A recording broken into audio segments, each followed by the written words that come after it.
Benavidez hasn't got a belt. If Benavidez had one of the 4 belts and Canelo wanted to be undisputed, then yeah, that's a dub.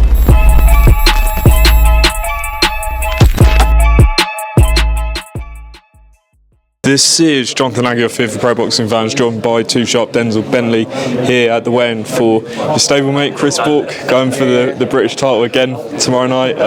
Confident he's going to do it? Oh yeah, more than confident, man. I'm excited. I'm just excited to see it happen. I just can't wait for it to unfold. I'm already planning my reaction. He's been there, for your big fights, and yeah. I guess you guys always support each other, right? Yeah, 100%, man. That's my guy, man. In the gym, we're all quite close. We try our best to come and support each other. If we ain't got anything personal going on in our lives, and we can make it, we always try to make time for each other. So no matter where we travel in the country, we're always there for each other, man. It's a good vibe, man. It's good. How do you think he's going to win it tomorrow night? I think he stops Ashley Lane. I think he does. Chris has got big power, man, and now he's competing at a new weight and stuff. I think he's knocking guys out 2 bantam. So I think he's gonna have a lot of power for bantamweights. That ain't felt that kind of power that he has. Denzel, just want to get your reaction to last week. Nathan Heaney and Brad Paul's draw.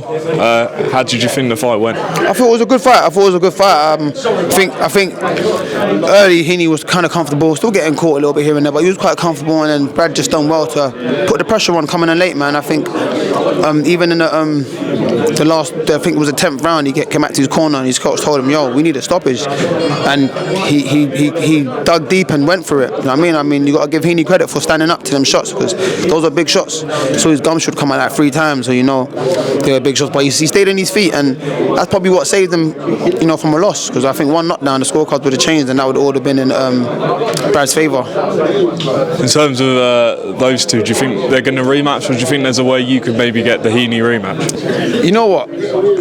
I ain't chasing nothing, but they called me for that Heaney rematch. I'd take it 100%, without a doubt. I want it. I mean, as soon as the fight was done, I asked for it, but I don't know what happened. But I'm in a good fight in my next fight anyway.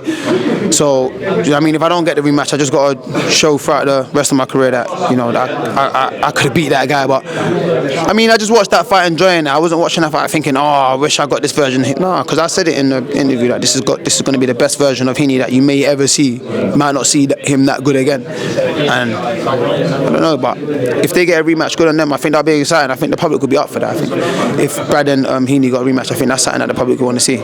Now, you said, people are going to be excited about your next fight. I don't know if you can tell anyone, but when can people maybe expect you back? May. I'm out in May. We've got a date in May, but obviously there's a few things that need to be finalised and stuff, and announcements and stuff, so I can't really say who or where, because that could change. But as it stands, it's a good fight, man. I think people will be excited about it. Okay, brilliant. Excited? I'm excited, yeah, man. I'm excited. I'm back in the gym. I'm doing what I love, spending family time. Obviously, personally, obviously I just had a son, so spending some time with my boy and just enjoying the gym, man. Yeah.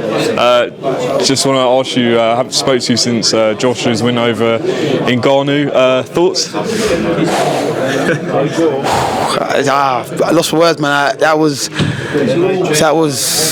exceptional. That was amazing. That was crazy. Everyone keeps saying, that's what you should have done, that's what you should have done. But that's what Fury should have done, and he didn't do it.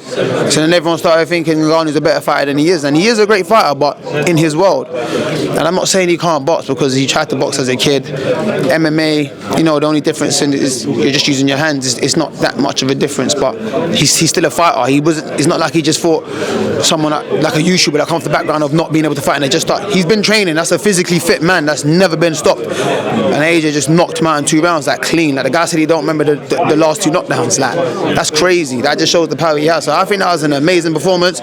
Obviously, it doesn't make him the best in the world, but it makes him a threat. And this version of AJ is what everyone wants to see against Fury. That makes him a sign of fact. But we need the Fury that fought Wilder, not the Fury that fought Ngannou. Did his performance change your opinion for the Fury fight or not?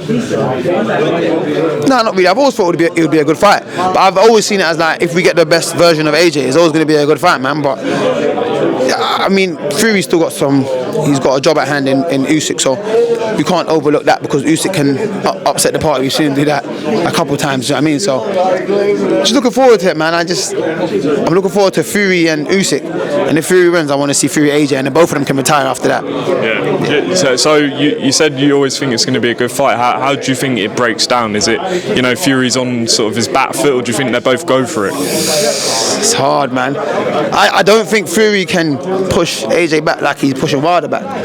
He's a bit too physical for that. So I think AJ will be doing the pushing back, but he's got to be able to land the shots that he wants to land, innit? If he doesn't land the shots, then obviously he can't win. But Fury's very slick. He knows how to move on the back foot as well.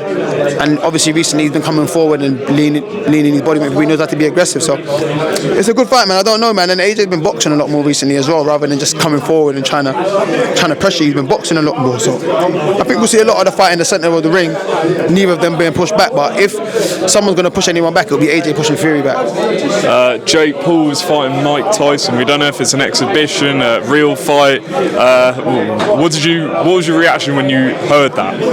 I was just thinking, oh snap, it's on Netflix. That's sick. Other than that, I got no care for that fight in the world. But I just thought that's sick that Netflix are getting involved in sport. I think that's a new platform that can be used. You know what I'm saying? Everyone subscribes to Netflix. You know what I'm saying? And it's not pay-per-view, so you just watch it on your Netflix subscription. So they'd be getting paid a lot of money, and that's a new avenue for sports. Netflix. So I thought that was sick that it would be on Netflix. Other than that, I have no care for that fight in the world. I promise you. Are you in like the thought that this is dangerous for boxing and for Mike being that age, or? Right, listen, he's a grown-ass man. He makes his own decisions. If he feels like he can get in there with Jake Paul, he can get in there with Jake Paul, and whether he's 50, 60, 70, whatever. I'm not even thinking that. I just think it's sick as a Netflix, but I'm probably not going to watch it anyway. I'm just not interested. Sure. I'm actually not interested. I'll wake up in the morning and see the highlights, but I'm not going to stay up to watch that. No chance. But look, good on him, man. Good on him. And it's not even that I'm not into YouTube fighting, because like if KSI was fighting Jake Paul, I'd watch that.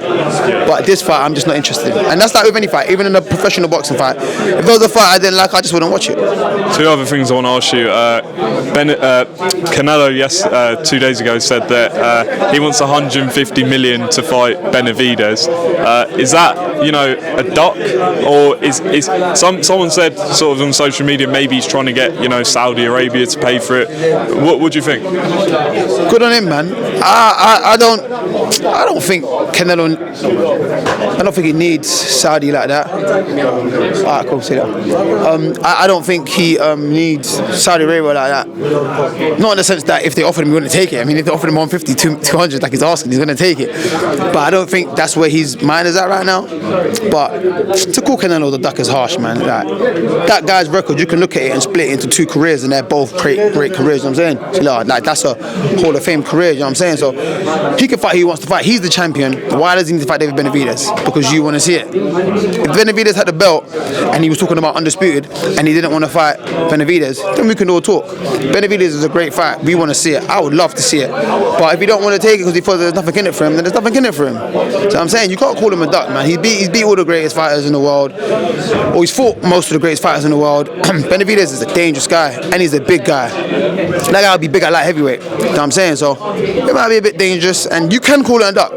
You can call it a duck, but you can't question his position in the sport. Like, he went up to super middle and hasn't picked the biggest super middleweights. Obviously, a lot of them were champions, but they weren't the biggest super middleweights. You know what I'm saying? So they were all kind of close in size. Benavidez is a different kind of animal, man, and he's a young fighter coming up. Canelo doesn't really need him. He's gonna make money without him. I mean, I don't want to sound like I'm backing Canelo. If you want to call him a duck, it's a duck, innit? But I just think, why does he need to fight Benavidez? Because you said you want to see it. It does nothing for his accolades. You know what I'm saying? Benavidez hasn't got a belt. If Benavidez had one of the 4 belts and Canelo wanted to be undisputed, then yeah, that's a duck. But he doesn't. So it's like, you're doing him a favour.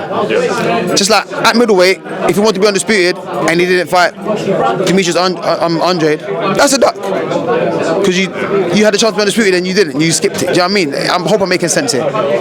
Just lastly, what do you make of Ryan Garcia at the moment? Do you think that fight with Heaney will go ahead? And if it does, how do you think it's going to play out? Listen, I don't know what that guy's doing. I don't think that's the way to sell a fight. I don't think that's the way to sell a fight. I think, if anything, he's making people not want to watch the fight because it's like you're stable. You're not stable. You're not mentally not well, innit? Everyone's saying he's acting and stuff. I don't know innit, if he is acting, but at the end of the day, if he is 100%, it's a good fight. But I still think Heaney wins. All right, Denzel, appreciate it, and we look forward to Chris Borg in action tomorrow night. Nice one.